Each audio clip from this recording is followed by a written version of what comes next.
Ya, ayer se fue la luz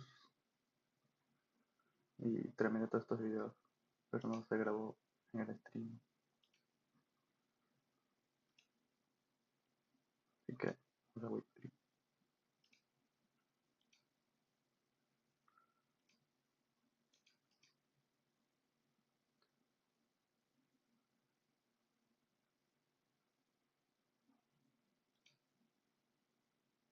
So in this week, we're going to start talking about how computers do one thing after another.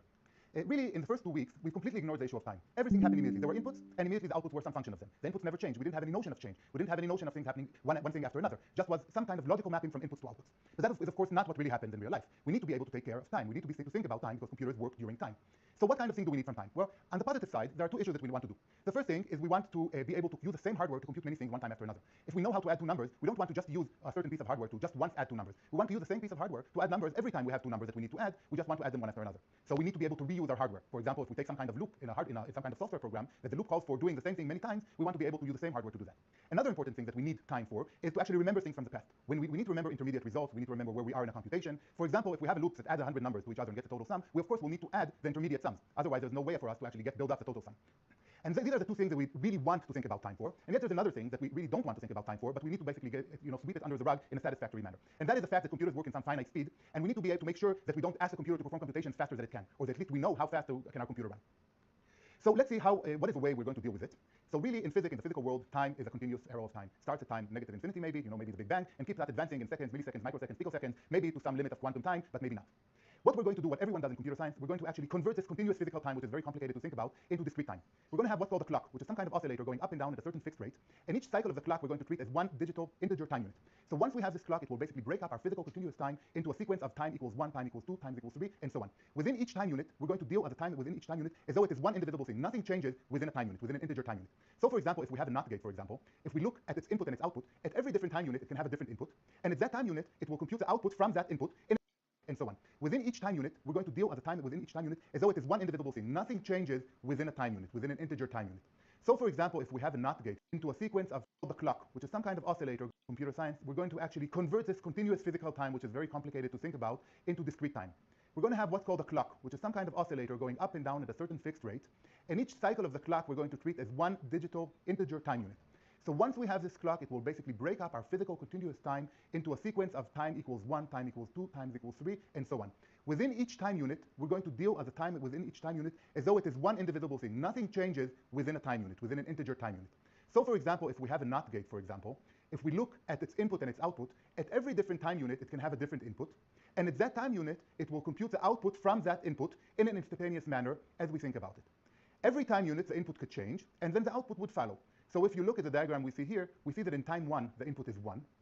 The output is then, of course, 0, because that's what a NOT gate does. At time 2, the input went down to 0, for example. It could stay 1. But if it went down to 0, immediately the output goes up to 1, and so on. So this is the way we're thinking about it, and this is the way we build all our sequential logic in computers, one after another in integer time steps. So at this point, now is the time to actually sweep under the rug the issue of delays. When you really look at a physical signal that's really implemented somehow, maybe probably with some electrical signals, it doesn't change instantaneously in 0 time between logical time 1 and logical time 2, between logical time 0 and logical time 1. Really, the electrical current builds slowly, and the voltage maybe, if that's how we represent the actual bits, it changes slowly. And then what we really see, if we look at the actual analog signal inside our implementation of the gate, is going to be some kind of waveform like we see here in time unit 1. It takes time for the input to reach its final stage. And then it will also take some time for the output to reach its final stage. Probably it will take more time than it takes for the input because there's an additional delay, the delay of the gate itself. The whole point of this logical way that we break time into integer units is the fact that we don't want to think about these delays. As long as our clock cycle is not too fast, as long as we give ourselves enough time between consecutive time units, we can ignore everything that happened at the beginning of the cycle, all the gray area here. And as long as by the end of the gray area, all the signals reach their true and final and consistent state, we're all done. In fact, the way we choose the cycle of the clock is to make sure that all the hardware there really stabilizes and the implementations give you the logical operations by the end of the gray unit, and the clock needs to be just a little bit wider than that. So really, in reality, there's going to be all these gray areas where voltages changes and the system basically tries to stabilize into the new logical situations. And what happens at the end of the clock cycle is what we view as a real logical state of the system. And then we can simply ignore these inconsistencies, because now whatever happened before the gray area, we don't need to worry about it because we know it's gone by the end of the clock cycle. So that ends are the way that we sweep under the rug the issue of delays, and that really justifies the way that we can think about time in integer steps one after another.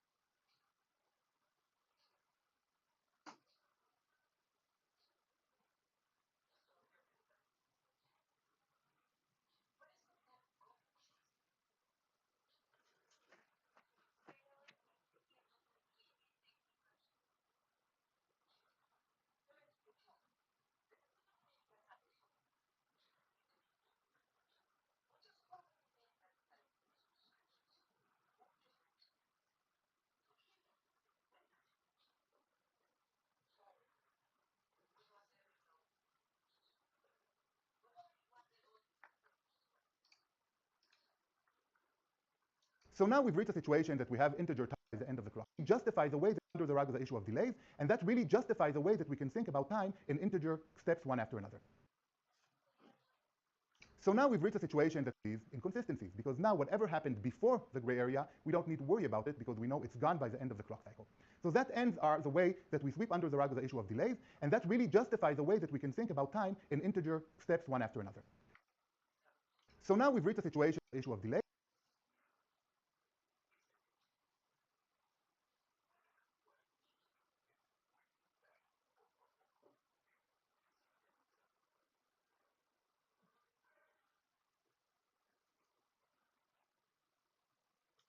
And that really justifies the way that we can think about time in integer steps one after another. So now we've reached a situation that we have integer time units, and we know that something can happen at every different time unit. Under this perspective, all the logics that we talked about in lectures 1 and 2 was combinatorial. The output at time t completely depended on the input at time t. There was no information moved from time t minus 1 to time t. What we're talking about when we say sequential logic, what we mean is moved from time t minus 1 to time t. There was no information moved from time t minus 1 to time t. What we're talking about when we say sequential logic, what we mean is that the information at time t, the output at time t, depends on the input at time t minus 1. We remember things from last period, and based on the previous input at the previous time step, we actually compute our output at the new time step. So if we look at the diagram of time units 1, 2,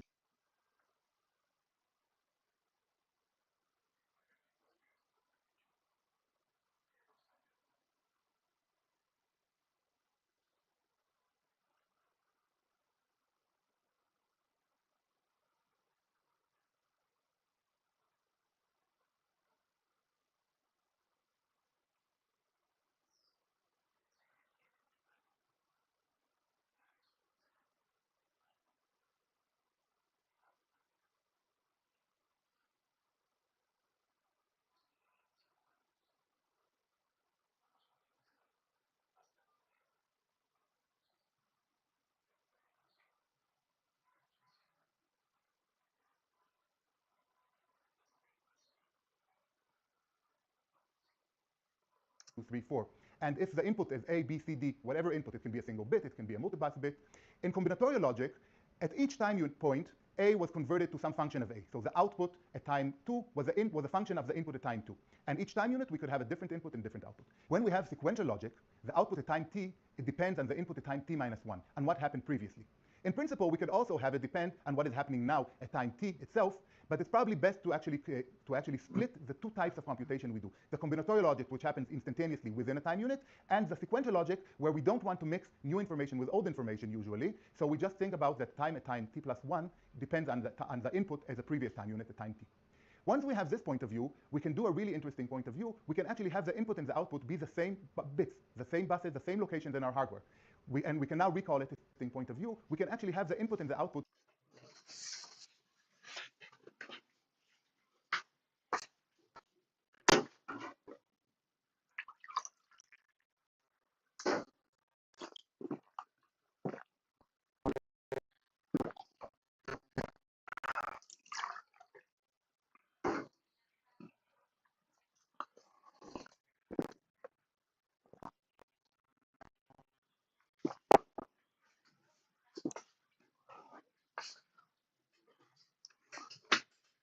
be the same bits, the same buses, the same locations in our hardware.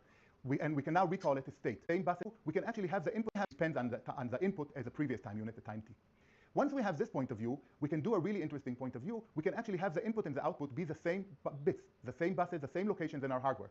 We can now bits, the same buses, the same locations in our hardware. We can now bits, the same view. We can actually have the input and the output be the same bits, the same buses, the same locations in our hardware. We can now recall it a state.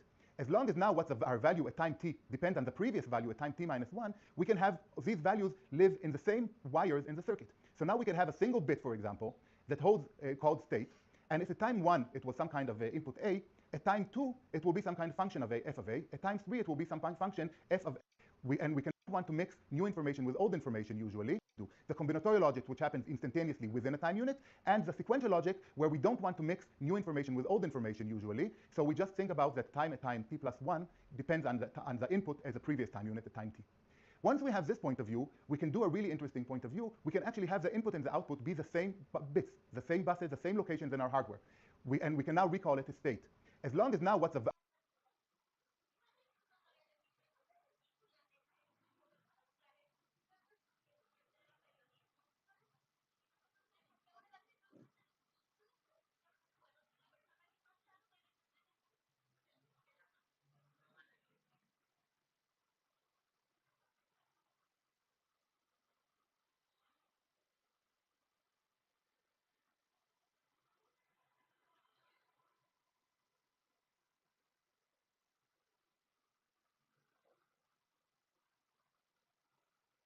our value at time t depends on the previous value at time t minus 1, we can have these values live in the same wire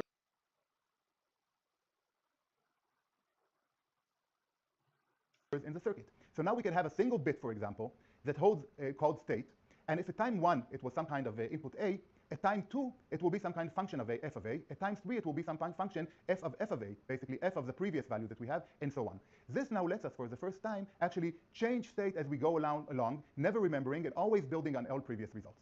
So this ends the basic abstract way we're thinking about time in digital circuits, the fact that we actually break it into integer time steps and we look at what happens sequentially. Basic abstract one. This now lets us for the first time actually change state as we go along, never remembering and always building on all previous results.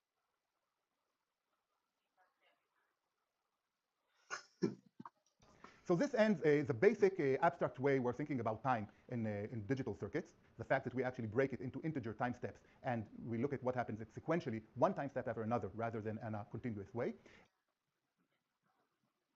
And what we're going to do in the next unit is actually describe the chips that allow us to do this kind of manipulation.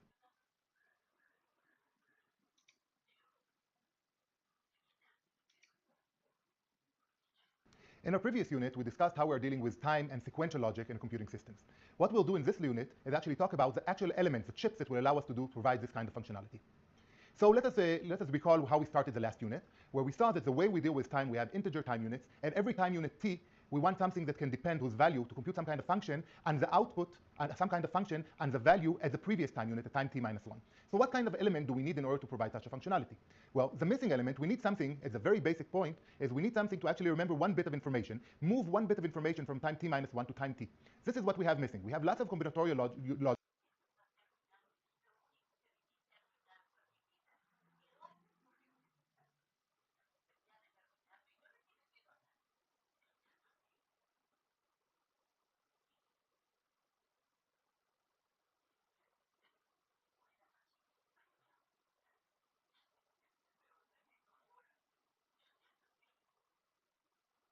So far that can do some kind of function and the value at the previous time unit at time t minus 1. So what kind of element do we need in order to provide such a functionality? Well, the missing element, we need something, at the very basic point, is we need something to actually remember one bit of information, move one bit of information from time t minus 1 to time t. This is what we have missing. We have lots of combinatorial logic so far that can do any kind of manipulations that we want within a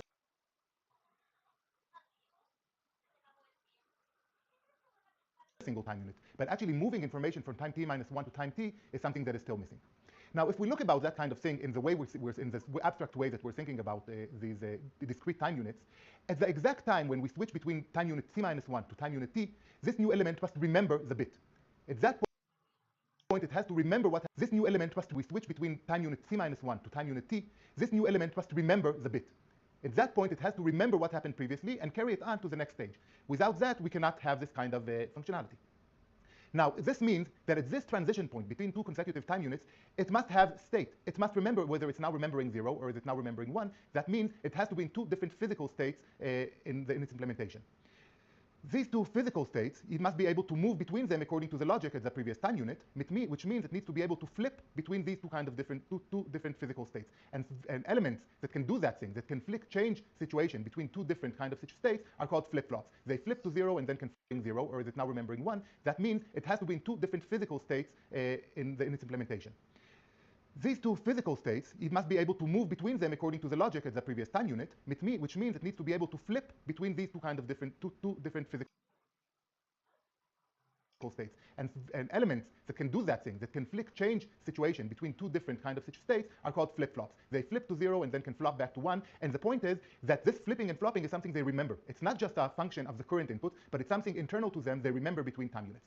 So let us view now the basic flip-flop that we will be using in this course, which is called the clocked D flip-flop. This flip-flop has a single input and a single output, and it basically remembers the input from last time unit and outputs it in the next time unit.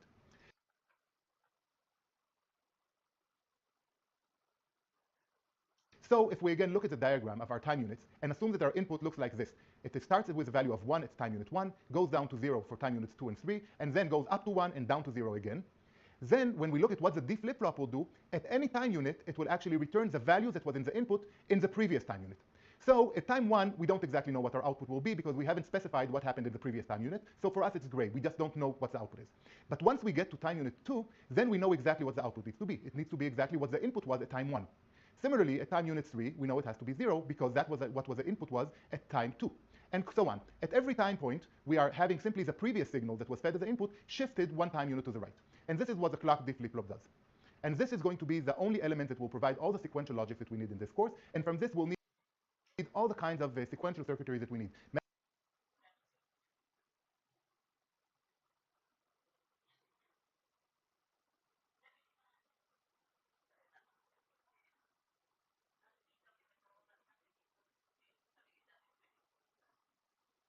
Memories, counters, and so on. One thing that I'd like to mention at this point is the meaning of the little triangles that we see at the bottom of the D flip-flop diagram. The meaning of this is that we have a sequential chip, a chip that depends on time.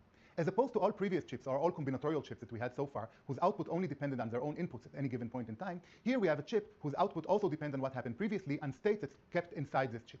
This is the only point that we care for, this logical dependency of time, although it's probably also interesting to note that in any physical implementation of a D flip-flop, this means that the implementation will also need some kind of access to this clock that we mentioned in the last unit that actually breaks down the physical continuous time into discrete time units. Again, we won't care about this because we are living in our abstraction of discrete time, so from our point of view, this is just a way to remember that this chip has state and can remember and depends, and whose output also depends on what happens in previous time units. Now at this point, let us just say one word about the implementation of a D flip-flop. In this course, we're going to deal with it as a completely primitive operation. This is something given to you that cannot be manufactured from anything else, but just you're going to use it just like you've used the NAND gate, and from D flip-flop and the NAND gate, you'll actually build everything in the course.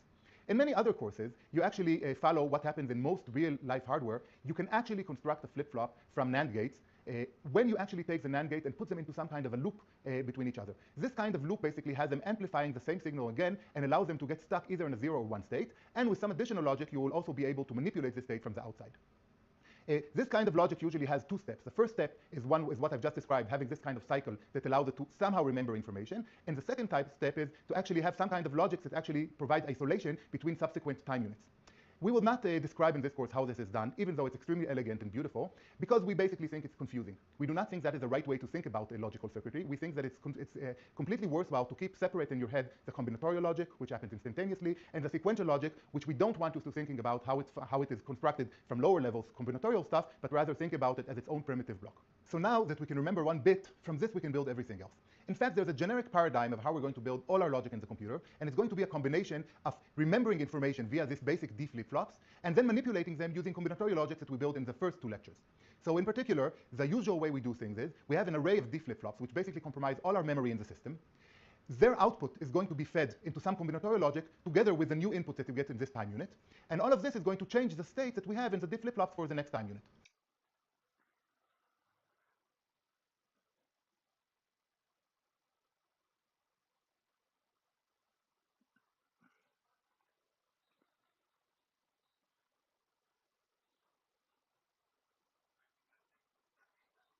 This is the general way we're going to build everything, whether it's a memory or a counter. For example, if it's a counter, we're going to remember a number in all these flip-flops, and the combinatorial logic will basically add 1 to the counter.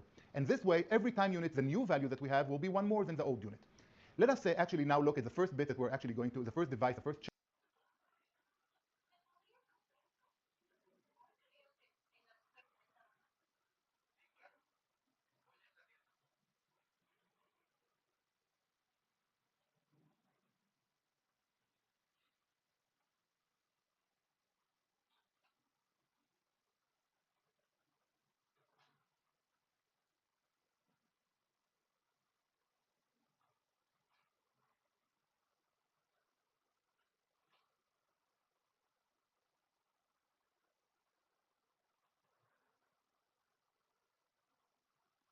that we're going to actually be build from a D flip-flop, and this is a device that actually remembers a bit forever.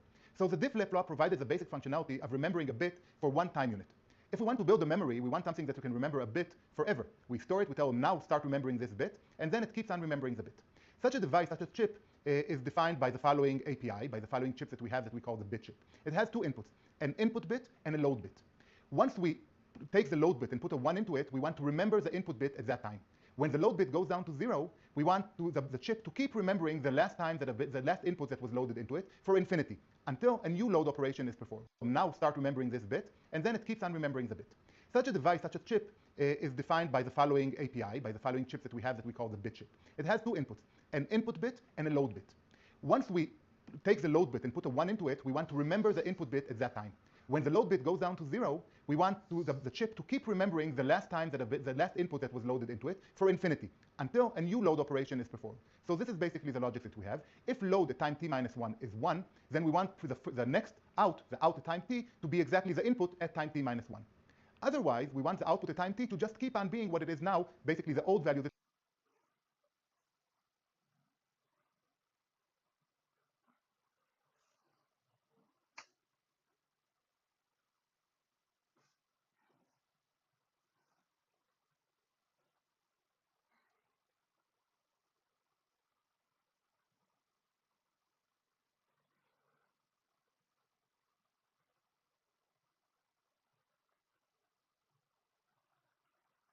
we remember the same as out t minus 1.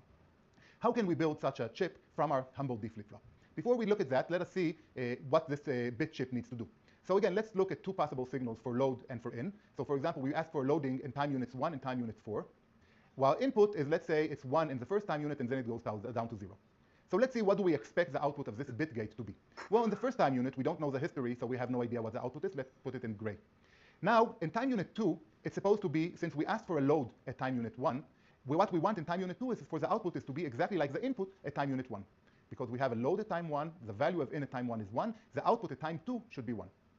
Now after that, load goes down to 0 for the next two time units. So basically what we want is we want the same output to remain just because low is going to 0, even if input changes. So we're going to keep on maintaining the same value for the next two time units until load goes up to 1, and then we'll have to see what we're going to do. Now notice that for this time units, whatever input was, whether input went up or down, it does not matter. In any case, we will not change the output of our chip. Now let's see what happened at the fourth time unit. At the fourth time unit, load goes up to 1. Load goes up to 1, so now we're asking the chip to load a value again, and the value that we load is the value of in right now, which is the value at time 4, which is 0. Notice that we asked to load at time 4, but this will only affect the output at time 5, because the output at time 5 is basically changed to the input at time 4, only if load at time 4 asked it to do it. So that means that at time 5, our output will go down to 0 as planned. So this is the intended functionality of the 1-bit register. How can we do that? How can we pipe the value that we remember so it will keep on being remembered until we ask to change it? Well, here's the first naive approach. We'll take the output, what we currently remember, and let's plug it back into the input of a D flip-flop. And this way, the D flip-flop, unless we tell it to load a new value, will just keep on having the same value looping inside it if you wish. This is a very basic, the correct idea in general, but of course this is not a real chip. How do we connect? How do we put the real input in if we want to also put the output of the D flip-flop back into itself? How is this connection done? So this doesn't quite work. We really need a way to combine these two possible sources into the D flip-flop. One source, which is the output from the previous stage, and another source, which is the new input. And which one of them we want to actually plug into the D flip-flop depends, of course, on whether the load bit is set or not. But we already know exactly how to combine two sources into one output, and this is exactly the multiplexer. So if we actually take the input and feed it into one input of the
multiplexer. Take the previous output and feed it into another input of the multiplexer, and then load, choose between them. This is exactly the correct functionality. We can actually see how that works by following step by step.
So let's try to follow this implementation and see how it works real time. Again, let us take two possible example inputs loaded in that we get from some other source that we don't care about, and see what our new implementation does when it's fed these two signals and inputs and what it produces as output. Let us start with time step one. At time step one, there is one piece of information that we don't know. We don't know what the previous state of the D flip-flop was, what the previous out was, because it's not specified in this example. So for us, it's going to be a question mark. All the other bits we can complete. We know that in is 1 because that's what we see in our input. We know that load is 1, and so on. Now notice that the multiplexer here, because load is 1 and because in is 1, even though we don't know what is the input to its other input, to its lower input, we still can tell very well what the output is, what the output of the multiplexer is, and that's going to be 1. Now, we know what the input to the D flip-flop at time unit 1 is, so even though we don't know the output at this time unit, we know everything about the input. Now we can see, now this implies exactly what is going to happen in the next time step. In the next time step, the 1 that was the input of the D flip-flop is going to be passed and is going to be the output of the D flip-flop in the next time unit, exactly when we switch between time units. Now we can fill up the rest of the information about what happens in the second time unit. In the second time unit, we know what in is, that was our input, we know what load is, we have the previous out, so we can calculate exactly what the multiplexer does. And the multiplexer basically picks the previous output from the old value of the DFF. And then we know what the input to the D flip-flop is going to be. It's going to be again a 1. And this we can keep on doing step after step. At each point in time, we know the previous values, we know what load is, we know what in is, we can compute what the next situation is. And at every given point in time, we can write down the values and all the different wires, just like we did in combinatorial logic. And as we see, this implementation actually provides the required functionality, the functionality of whenever load is being pulled too high, we load the input from in and keep it until the next time that a load is asked. So at this point, we've looked at what is the basic unit that allows us to do sequential logic in a computer, and we've built the first interesting element from it, a 1-bit memory. Once we have a 1-bit memory, in the next unit, we'll actually build a whole huge memory of lots and lots of bytes and words.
So now that we went through the theory of sequential logic and time, we can go ahead and begin building the memory units that we need in order to build our computer. Before we do that, let's revisit the von Neumann architecture and observe that one of the major players of this architecture is something called memory. Now, when we say memory in computer hardware, we mean many different things. First of all, there's main memory, which consists of the memory that resides actually inside the computer and hardwired into the computer's motherboard. And this main memory also divides into several different categories of memories. The most famous one is called RAM, or the random access memory. And then there's secondary memory architecture, and observe that one of the major players of this architecture is something called memory. Now, when we say memory in computer hardware, we mean many different things. First of all, there's main memory, which consists of the memory that resides actually inside the computer and hardwired into the computer's motherboard. And this main memory also divides into several different categories of memories. The most famous one is called RAM, or the random access memory. And then there's secondary memory, like hard disks and memory sticks and so on. And then there's also the distinction between volatile and non-volatile memory. For example, when you pull out the plug of the computer, the RAM is effectively erased. At the same time, the information which is stored on the disks and on flash memory and so on persists even when the computer is not connected to a power supply. So we have this distinction. The RAM is used to store both the data on which our programs operate, as well as the instructions, which are the building blocks of the programs themselves. And we will talk about this duality later on in the course when we talk about the overall computer architecture. And finally, another comment that I want to make before we actually start this unit is that, like anything else, when we talk about memory, we can talk about it from a physical perspective, how we actually build the memory, what kind of technology do we use in order to realize the memory. And we can also talk about the logical organization of the memory. Now, in this unit, now when we say memory in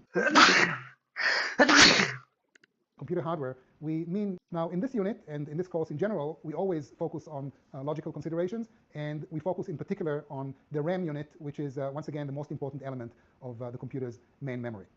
All right, now before we actually talk about the RAM, we have to step back and talk about the elementary building blocks from which memory is designed. So the previous unit ended up with a description of how a single bit register works, and it doesn't take a big stretch of imagination to understand that you can take several such 1-bit registers and put them one next to the other, and by doing this you can create an abstraction of a 16-bit number, and we call this abstraction register. The width of the register in general is a parameter. We call it W, and in some computers it's 16-bit, in other computers it may be 32 bits or 64-bit.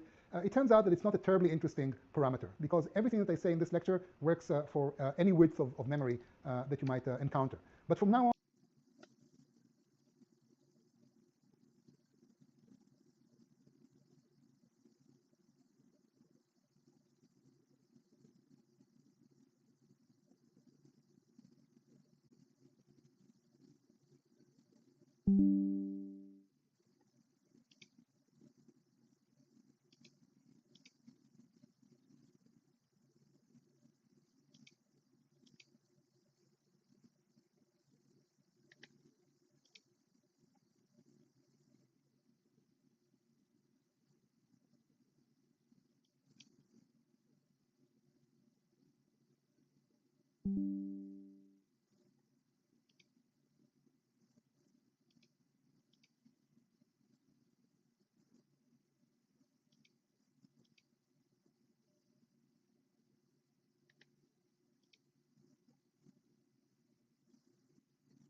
so we do this without loss of generality. Another thing that I'd like to say is that I'm going to use a lot the term registers state, W equals 16, because we are building a 16-bit computer, so we do this without loss of generality. Another thing that I'd like to say is that I'm going to use a lot the term registers state, and in fact this term was introduced in the previous unit as well. A state is the value which is currently stored, quote unquote, inside the register. To say it more precisely, this is the value which is currently being expressed by the internal circuits of the register. This is a more, I think, accurate description of what's going on. It creates an illusion of storage, if you will. All right, so here's the register, and let's take a user's perspective of this device. How do we read the value of this register? Well, it turns out that all we have to do is probe the output. Why? Because at any given being expressed by the internal circuits of the register. This is a more, I think, accurate description of what's going on. It creates an illusion of storage, if you will. All right, so here's the register for any width of memory that you might encounter. But from now on, I'm going to use W equals 16 because we are building a 16-bit computer, so we do this without loss of generality. Another thing that I'd like to say is that I'm going to use a lot the term register's state, and in fact this term was introduced in the previous unit as well. A state is the value which is currently stored, quote unquote, inside the register. To say it more precisely, this is the value which is currently being expressed by the internal circuits of the register. This is a more, I think, accurate description of what's going on. It creates an illusion of storage, if you will. All right, so here's the register, and let's take a user's perspective of this device. How do we read the value of this register? Well, it turns out that all we have to do is probe the output. Why? Because at any given point of time, the output simply emits the state of the register. So if we just look up the value that comes out from out, we know what is stored inside the register in this particular time cycle. Now, let us talk about how we write a new value into the register. So, we want the register to remember the number 17 from now on. What do? Well, we set in to this new value, let's say 17, and we assert the load bit. When I say assert the load bit, I mean we set the load bit to 1. So here's what will happen. The register state becomes V, and from the next cycle onward, the output of the register will also start emitting this the state of the register. So if we just look up the value that comes out from out, we know what is stored inside the register in this particular time cycle. Now let us talk about how we write a new value into the register. So we want the register to remember the number 17 from now on. What do? Well, we set in to this new value, let's say 17, and we assert the load bit. When I say assert the load bit, I mean we set the load bit to 1. So here's what will happen. The register state becomes V, and from the next cycle onward, the output of the register will also start emitting this value V. So from the next cycle onward, the register will effectively store the new value 17, and it will keep on storing this value forever until we decide to change this value in the very same manner that I just described. All right, so we are now ready to give you an example of a register chip in action, and in order to do this, we will fire up the hardware simulator and show you how the register chip works. So to get started, I'm going to load one of my built-in register chips, and in order to do it, I will select the NAND to Tetris folder, and within it I'm going to Tools, and within Tools I'm going to Built-in Chips. And by the way, everything that I do, you can do also on your computer. All these folders are available to you also, if of course, if you have downloaded the NAND to Tetris suite to your computer. So I'm selecting the Built-in Chips directory and opening it, and I see that I have all sorts of built-in chips available to me. And all these chips are part of the HACK chipset. These are chips that will come to play when we piece together the computer architecture. And one of these chips is called D-Register. So let us load the D-Register built-in chip into the simulator. And if I look at the HDL code, I see that the HDL code is a little bit strange because it's a built-in chip. You don't have to worry about it because you don't have to build built-in chips in this course. You have to build them in plain HDL. But this code here says that this chip is actually implemented by a Java class called D-Register, which delivers the functionality of a 16-bit register. So it also says that this chip is clocked because it's a register chip, so it receives a clock input. And because the HDL includes the magical word clocked, we see that a clock icon has opened up in the control panel of the simulator, and this clock is used to simulate the progression of time within the computer, or more accurately, it can be used to simulate a train of cycles. So each time I click this clock icon, I move one phase in the cycle. So this was a tick, this is a tock, tick, tock, tick, tock, tick, tock. So I'm progressing the clock manually, and of course I can also write a test script that includes a command like while true tick tock, which will cause the clock to tick and tock forever. Or I can say something like repeat 10,000 tick tocks and so on. So, but now we're going to do everything manually, and that's what you normally do when you build a chip and test it for the first time. So because this chip is implemented by a Java class, we added to these Java implementations all sorts of nice features. For example, the D-Register has a GUI that it's a GUI side effect that shows what is the current state or the current contents of this register. Happens to be 0 because this is the default. So let's go ahead and change the contents of this register to something else. In particular, let's change the register to 17, my favorite number. So I'm changing the in input, which is a 16-bit value, into 17, and I will run the clock forward, and I see that actually nothing seems to happen. The content of the register remains 0, and so is the output of the register. Well, nothing happens because I forgot to assert the load bit. So let's go to the load bit and turn it into 1.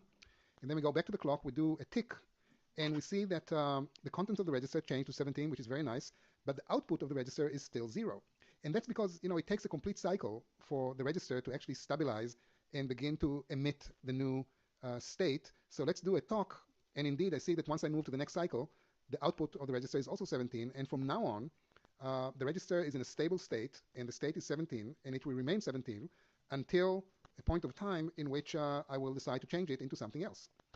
Now, one thing which I may want to do is set the load bit to 0, and this will serve as a safety so that if inadvertently, someone changes the value of this register, nothing will happen until the load bit will be asserted. So let's go ahead and change the value of the register, which is presently 17, to let's say 23, which is another one of my favorite numbers.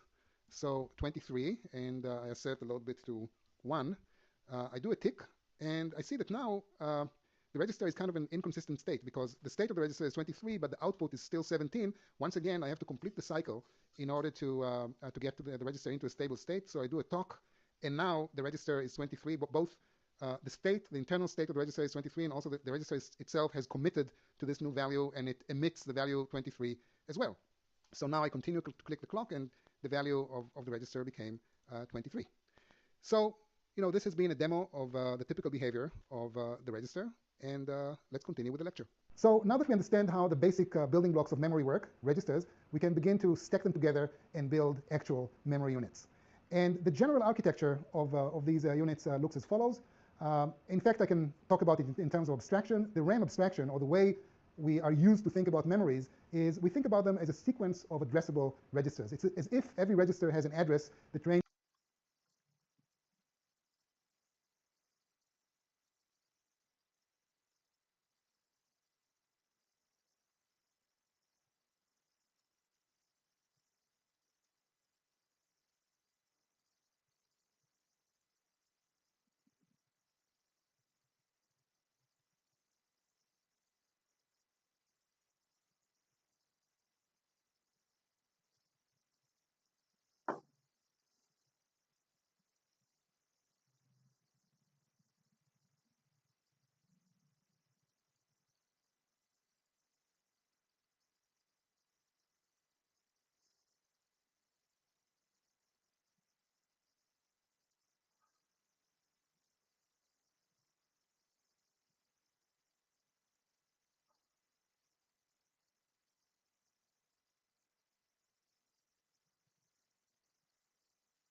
ranges from 0 to n minus 1 in case of a RAM device that consists of n.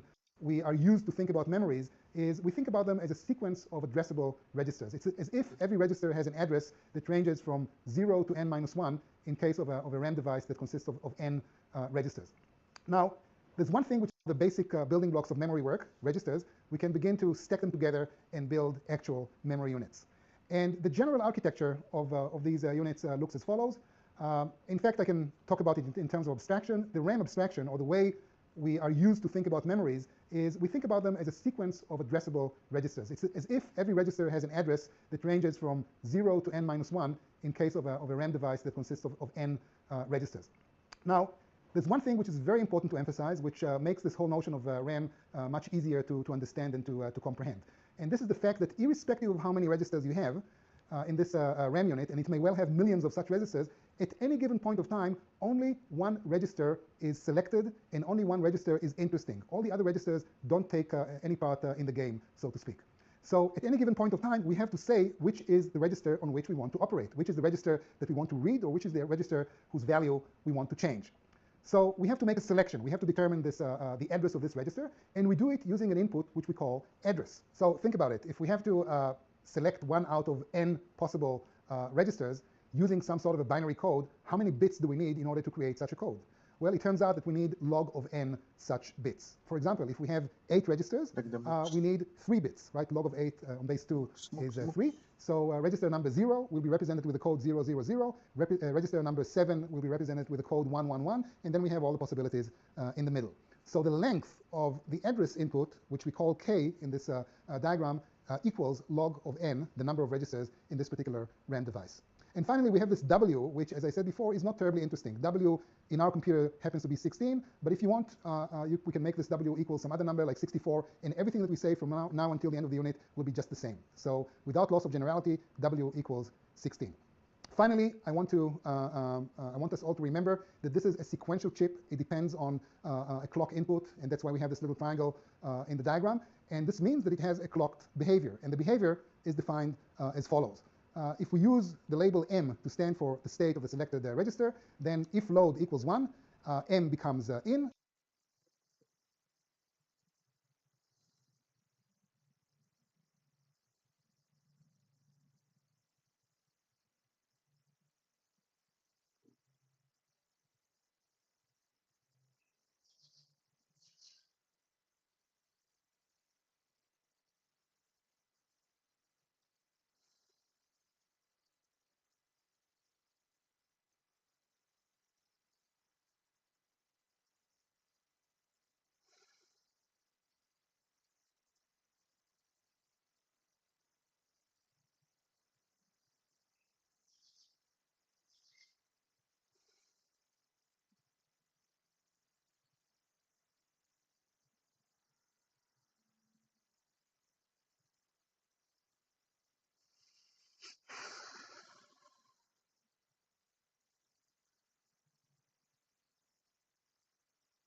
And from the next cycle, that this is a sequential chip. It depends on a clock input, and that's why we have this little triangle in the diagram. And this means that it has a clocked behavior, and the behavior is defined as follows. If we use the label M to stand for the state of the selected register,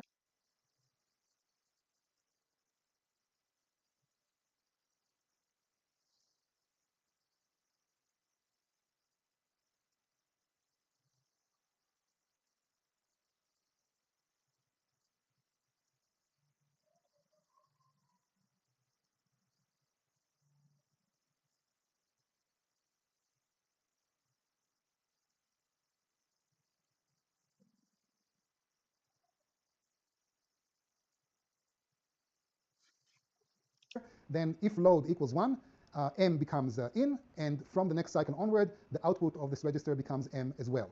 And if load is not 1, the output of this register will be exactly as it was before. Okay, so this is the basic functionality of this RAM unit.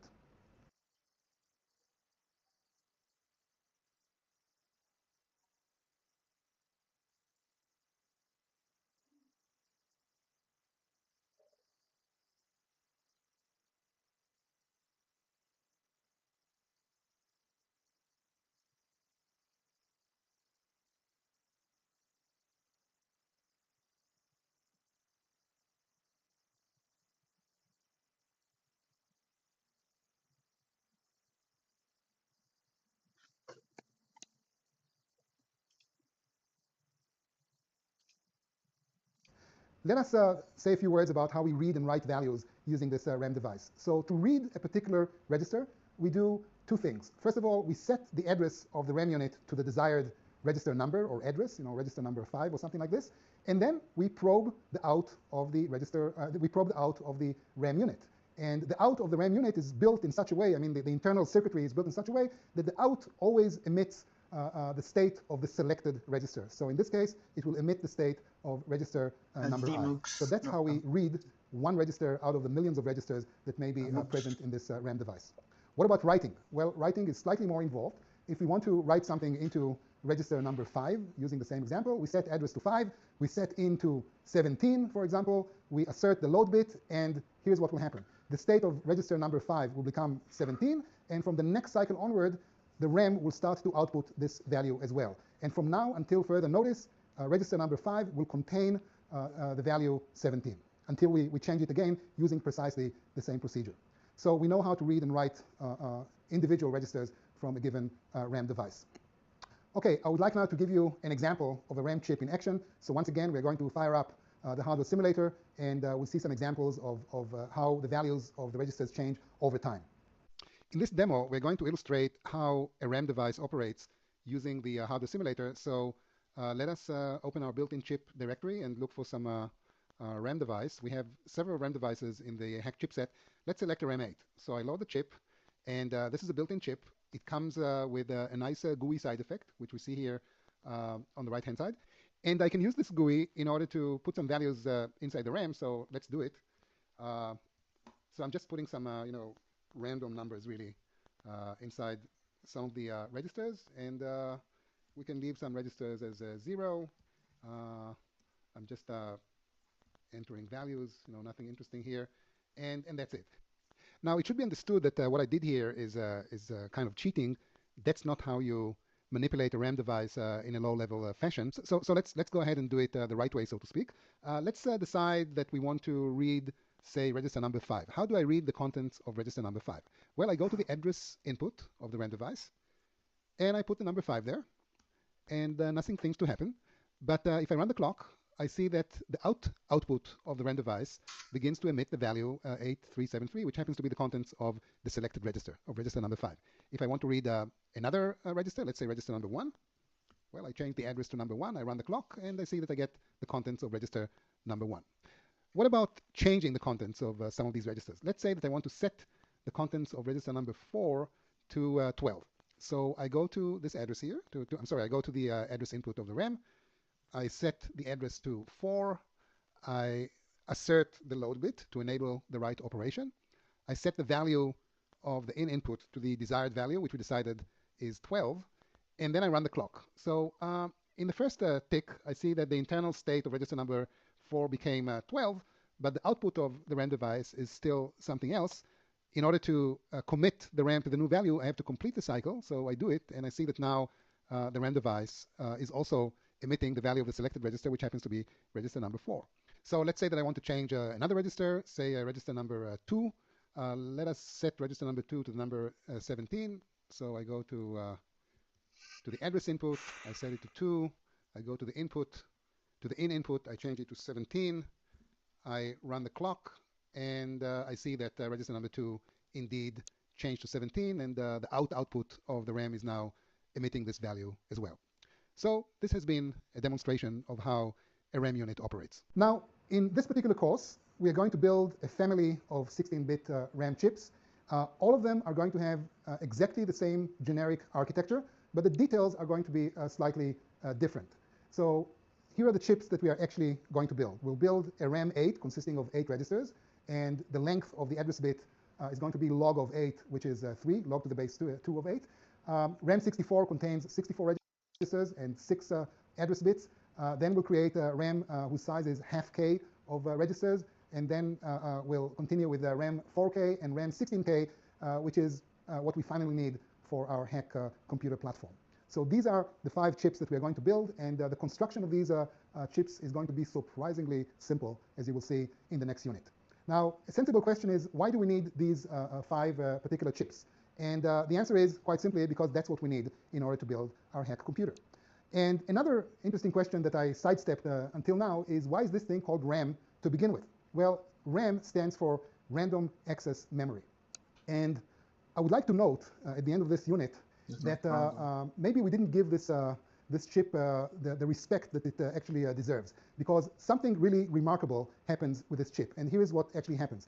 Irrespective of the size of this chip, irrespective of whether it has 8 registers or 8 million registers, I can select every register from this chip and apply an operation on it in exactly the same access time, which is truly remarkable. All I have to do is enter the address of this register into the address input, and boom, this register is going to be selected, and all the other registers are going to be ignored. Okay, now there's no boom in reality. I'm doing it for dramatic effect, but actually it's quite dramatic, because once again, if I now want to select a register number 5000, all I have to do is enter 5000, and boom, this register becomes irrelevant, and register number 5000 becomes active, and it kind of opens up for business.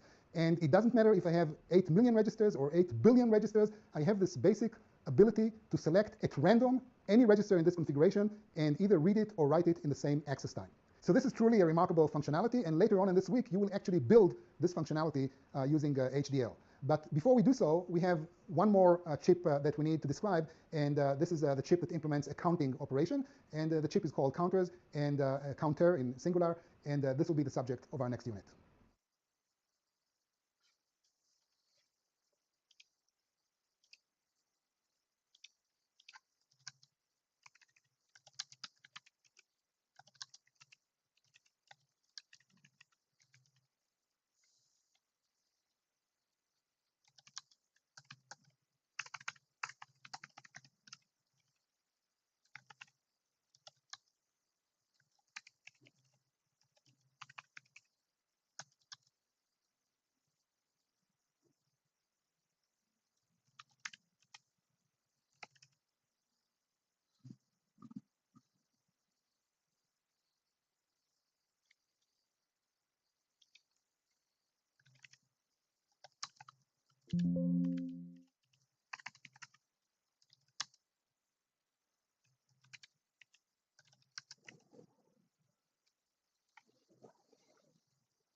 Constant time, but exponentially increasing. The last chip that we have to build in this week is called counter. And before we set out to describe the counter, I'd like to say a few words about the context in which counters come to play. So let us assume that I have a domestic robot in my home, and I want to cause this robot to bake some brownies for me. So here's what I'm going to do. I'm going to write a very specific program consisting of something like 50 instructions that tell the robot exactly how to bake these brownies. And I'm going to mount this recipe on the kitchen wall. And next to the recipe, I'm going to put a counter that emits a number that tells the robot which instruction the robot has to execute next. So it will begin with number 0 because my instructions are numbered from 0 to 49. And the contract is going to be as follows. When the robot carries out a certain instruction, at the end of this cycle, if you will, the counter increments by 1. And then the robot takes a look at the counter, and the robot sees that it has to execute instruction number 1. It executes instruction number 1. Counter becomes 2, executes instruction number 2, and so on. Now, in addition to this basic increment, I also want to be in full control of the situation. So I also want to be able to come in and change the counter to a specific number, like 17. Irrespective of what the counter shows now, 3, 4, 5, whatever it is, I want to come in and put the number 17 instead, and then have the counter continue to count from 17 onward. Now, this is very important because suppose that the robot finished baking the brownies, and I want to now bake another set of brownies. Well, in order to do this, I can go to the counter and put the number 0 in it, and this will cause the robot to start from the beginning. Now, another reason why we want to set the counter to some other values is because when the robot starts to bake the second batch of brownies, the oven is already warm. So we have to skip a whole set of instructions that tell the robot how to turn on the oven. So the first instruction in the program will probably be something like, if the oven is working, go to instruction 11, or something. Skip all the instructions that deal with turning on the oven. That's another reason why we want to be able to set the counter to a particular value. So we see that basically we have to support 3 generic or primitive operations, which are as follows. Fetch the first instruction. In order to do this, we want to set the program counter to 0. The other operation, which is kind of the default operation, is fetch the next instruction. And in order to do this, we have to be able to increment the current state of the counter by 1. And finally, we want to be able to go to a particular instruction, fetch and execute it. And in order to do this, we have to be able to set the program counter to some desired value. So what is a counter? A counter is a chip, a hardware device that somehow realizes this abstraction, that somehow supports these 3 primitive operations. So let's talk about this abstraction in more detail. And I'm going to use the same chip diagrams that we used earlier in other units in this course. So we have a black box description of a program counter. We see that we have a 16-bit input coming in, containing a certain 16-bit value. We have a 16-bit output going out, and we also have 3 control bits, which are called load, inc, and reset. Inc stands for increment. Now, how does this thing is supposed to work? Well, here's a more formal description of the desired operation of this 16-bit counter. If the reset bit equals 1, if the reset bit is asserted, well, in that case, I want the counter to emit 0. So in the next cycle, the counter will emit the number 0. If the load bit is asserted, well, in that case, I want to set the counter to a particular value. So,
if I want the counter to go to number 17, well, I put the number 17, or in binary, I put a 16-bit value that represents 17 in the input, and I assert the load bit.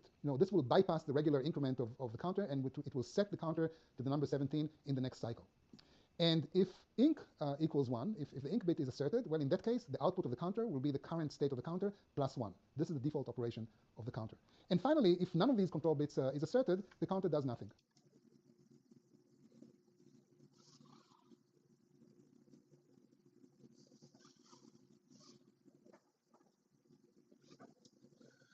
So we need to make increase to apply an increment and set the output. There's an internal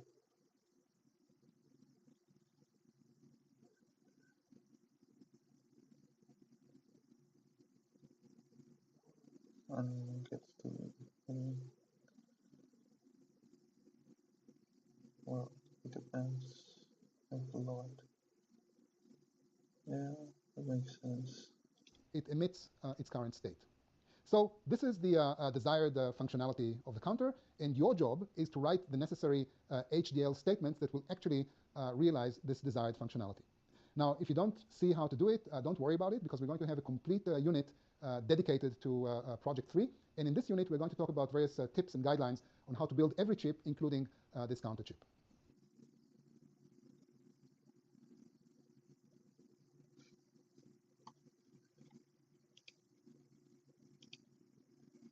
Now, before we go on to talk about this unit, I'd like to give you an example of how the counter chip actually operates using our hardware simulator. So this is what we're going to do next.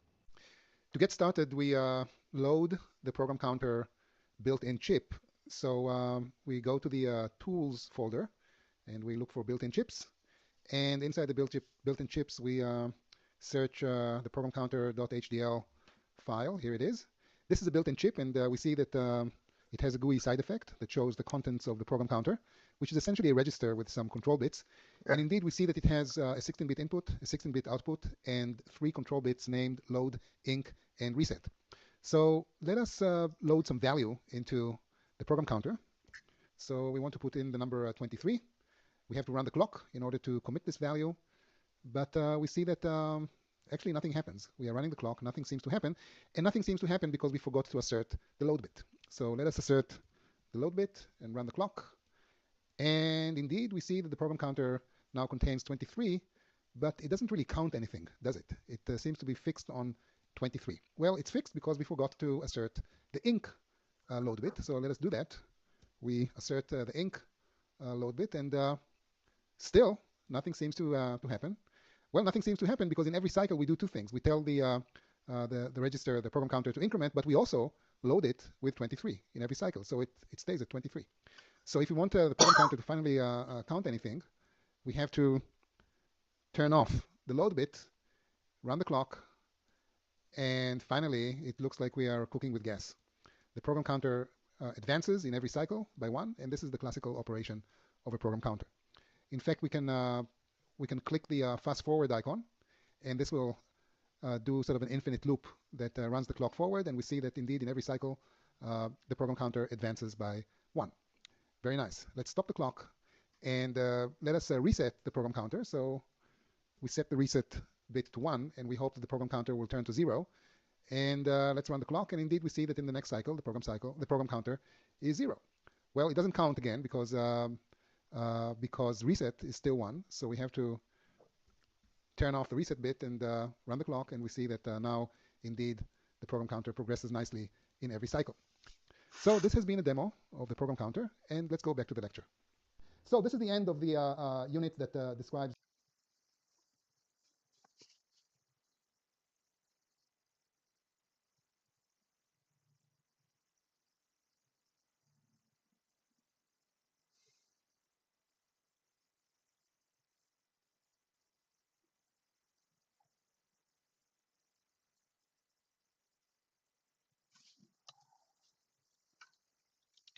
how to build a counter, and actually this is the end of the description of all the chips that we're going to build this week.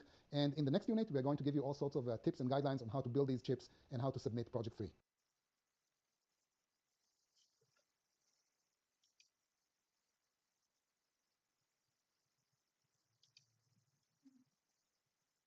We are now in a position to take everything that we learned about the theory and practice of memory devices and actually set out to build chips that implement all this functionality.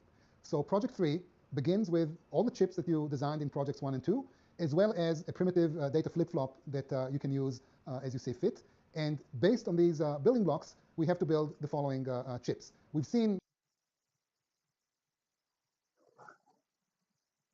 all these chips in one way or another in the previous units, and now we actually implement them. Now, most of these chips, all of them except for the program counter, constitute a family of increasingly complicated sequential chips, beginning from a 1-bit register all the way to a RAM device that contains more or less 16,000 registers, 16K registers. So let us begin with the 1-bit register, whose diagram and documentation is repeated here. We've discussed it before. Here is the stub file. There's nothing special about it. and the implementation is something that Noam described in previous units, so you can just follow up what is written here and build this chip in HDL. Moving along, we can take a set of such single bit registers and build from it a 16-bit register. The HDL is shown here, and all you have to do is create the right wiring, and what you have is a 16-bit register. So now we are ready to move on and build our first RAM device consisting of 8 registers. Here is the API of this chip. Here's the stub file that describes its input and output pins. So now that we have all this information, let's figure out how we can actually build such a RAM device. So I can give you two very important tips. The first one is that you have to take the in value and feed it simultaneously to all 8 registers, so-called at the same time. So you use HDL statements to fan out this incoming value and send it to all the registers in the RAM device. And then you use some MUX and DMUX logic in order to select the exact register that you want to be affected by the respective read or write operation. So once again, you send the information to all the registers, but only one of them is going to be selected using this MUX and DMUX functionality.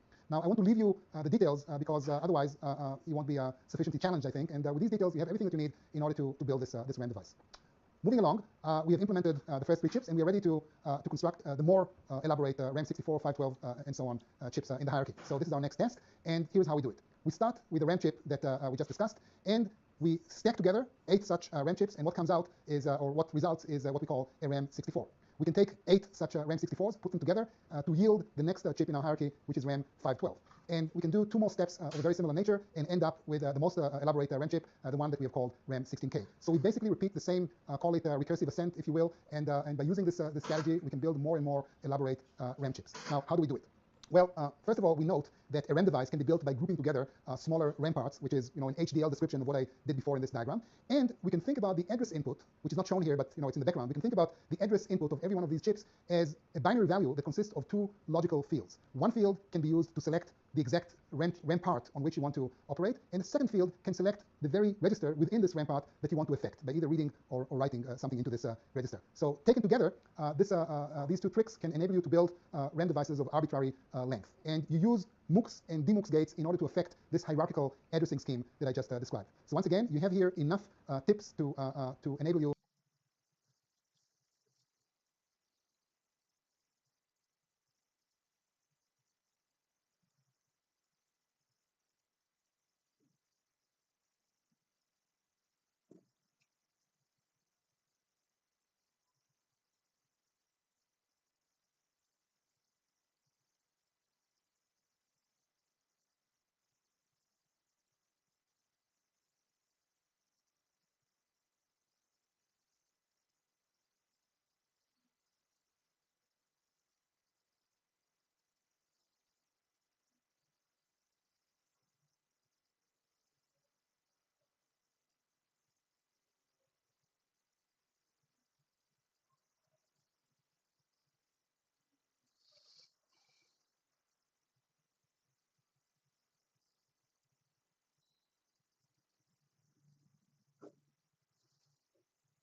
to complete the implementation on your own using HDL. So this basically completes the construction of the RAM devices, and we move on to construct the last chip in this project, which is something completely different. It's a program counter, which is just a fancy name for a counter. In fact, it's not a fancy name. It's called program counter because later on in the overall construction of our computer, it will serve as a program counter, but effectively it's just a counter. It has an input value, it has an output value, and 3 control bits. Now, the overall behavior of this counter is somewhat elaborate. We discussed it when we talked about counters before. I want just to emphasize the 4 most important things about it. This being a counter, we want to be able to set it to 0. We want to be able to set it to some other value, like 17 or 19 or whatever. We want to be able to tell the chip to start counting, to change in every cycle into whatever it was before plus 1. And in some cases, we want to tell it perhaps to stop counting and freeze, so to speak. So what you have to do is to come up with the right functionality, the gate logic that affects every one of these 4 operations. It turns out that you can do it using a register chip, an incrementer chip, and a bunch of other logic gates that were previously described. So taken together, this is what you have to do in Project 3. As usual, you go to the NAND to Tetris website, and you will find the project webpage with lots of additional operational details. Once again, I want to emphasize for the 3rd time in this course that if you have downloaded the course software suite, there's no need to download anything in addition. This is just for documentation purposes, and you already have all the necessary files on your computer in the directory project/03, and you have your hardware simulator, and you're set to go and build all these chips on your own. As usual, it makes sense to consult these resources when necessary. And finally, all the best practice advice that was given in previous projects is relevant here as well, so you might as well read it before you set out to build a project. And in addition, as usual, you will have to use chips that you implemented in previous projects, and as I explained before, the best practice is to ignore your HDL implementations and use the built-in implementations instead. Finally, there's one more point that I'd like to emphasize on this project, and that is that the HDL files of this project are stored in two separate directories called A and B. And this structure should remain as is. Now, why do we do it? Well, if you recall, our RAM devices are built from smaller RAM parts, and the smaller RAM parts are built from even smaller RAM parts, and it goes on and on. It's like a Russian doll system. And if you take one of these huge RAM chips, let's say a RAM 16K, and put it into the hardware simulator, the simulator begins to evaluate all the chip parts, and it does it in some sort of a recursive drilling downward all the way down to single bit registers. And it turns out that this can be too much memory or too many objects to handle for the hardware simulator, which is just a humble computer program. And therefore, by putting the registers, by putting these RAM chips in two separate directories, we force the simulator to at some point stop using the HDL files and use and start using the Java implementation of these built-in chips. And this will make the implementation, this will make the simulation much faster and smoother. So please just leave the directory structure as is, and you're set to go. So this has been a description of what you have to do in Project 3. And as usual, we will now turn to the next unit, in which we give you some broader perspective of the notion of memory devices.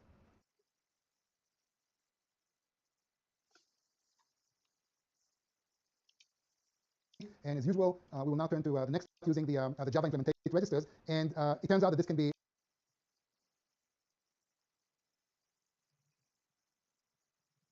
too much memory or too many objects to handle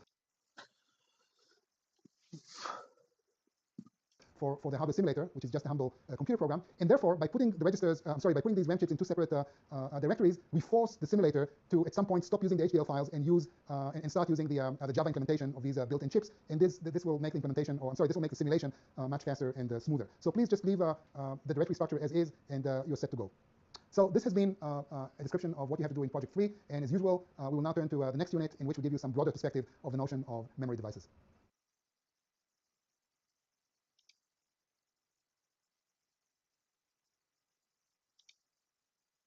Welcome to the perspective unit of week 3, in which we do two things. First of all, we answer frequently asked questions that typically come up when we teach how to build memory systems, and we use this opportunity also to say all sorts of disclaimers about various things that we covered during this week. So the first question that I'd like to talk about is as follows. During this week, we used flip-flop gates without actually building them. We treated them as black box abstractions. What does it take to actually build a flip-flop? So Noam, maybe you will take this question. In many courses on computer hardware, students are taught how to construct flip-flop gates from basic NAND gates. Once that is done, they continue with the usual thing, which is also done in practice, of a complete separation between the way you use combinatorial circuitry and the way you use sequential circuitry.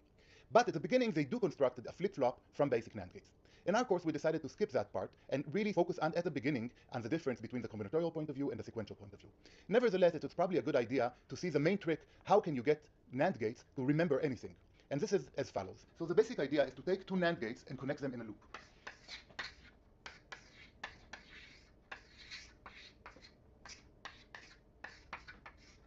So we have here two inputs, each one feeding into one NAND gate, where the other input of the NAND gate is fed the output of the previous NAND gate.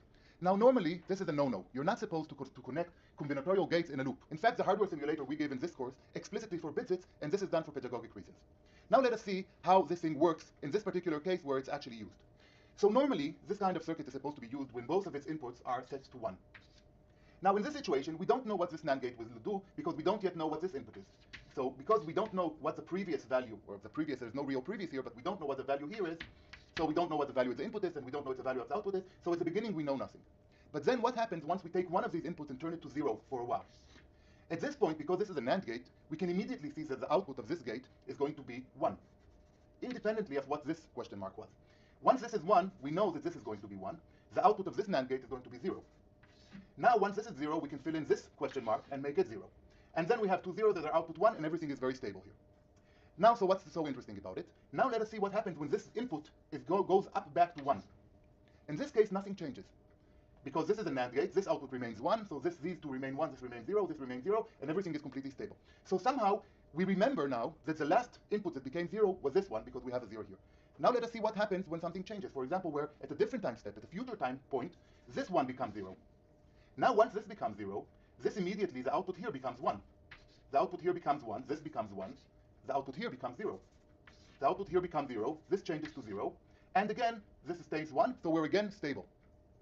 Now when we turn this back to 1, to the normal state of 1, everything remains the same, because 1 and 0 is still 1.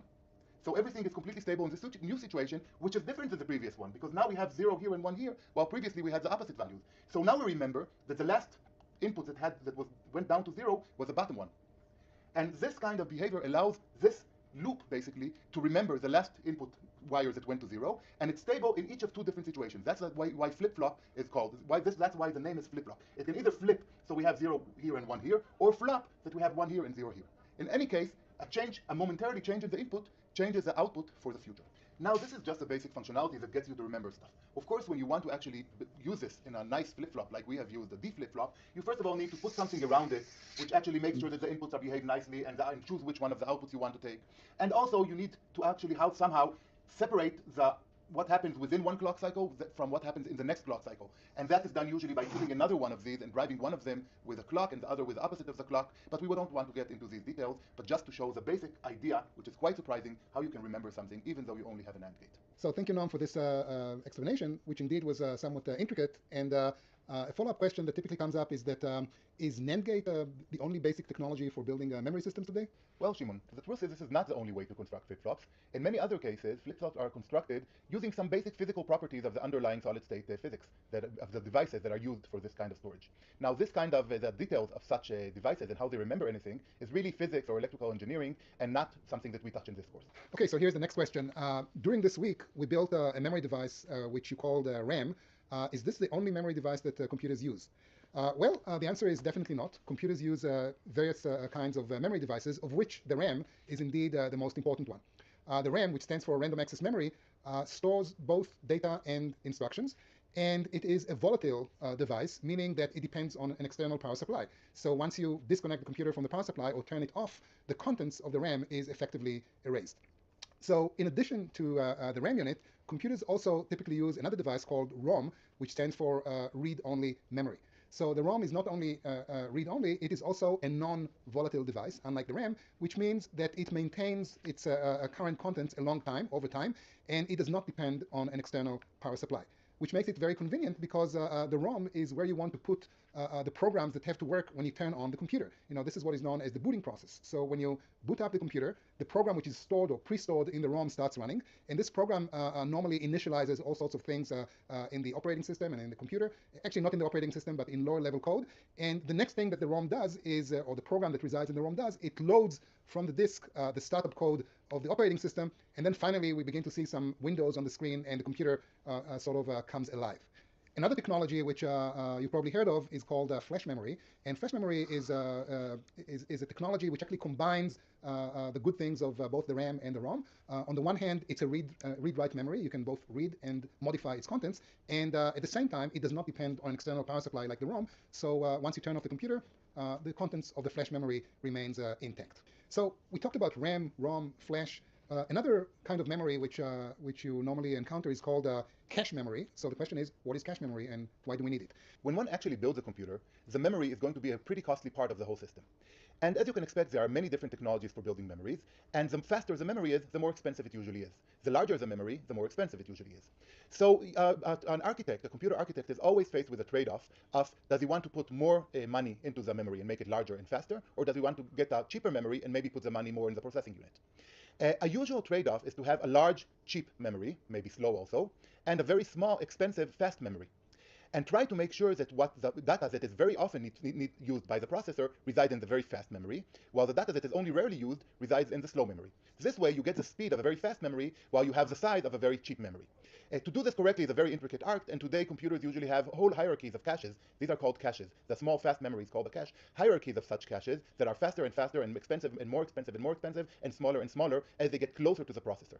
And doing that correctly allows you to really get amazing, effective speed of a very fast memory, even though there is only a very small fast memory and a very large slow memory. Okay, so thank you, Noam, for this explanation. And indeed, from a physical standpoint, we have many different kinds of memory units, and we discussed some of them in this perspective discussion. And yet, it's important to emphasize that from a logical perspective, all these different memory systems, you know, the RAM, the ROM, the cache, and so on, they all look alike. They all behave like a sequence of registers which are addressable, and we can access any one of these registers and do something with the bit contents of these registers. So everything that we said during this week is completely applicable to every kind of memory that we discussed in this unit.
Udah tangan.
Mm. Ya un rato, no. Más caro, pues. No puedo comprar. Ah.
¿Por qué no?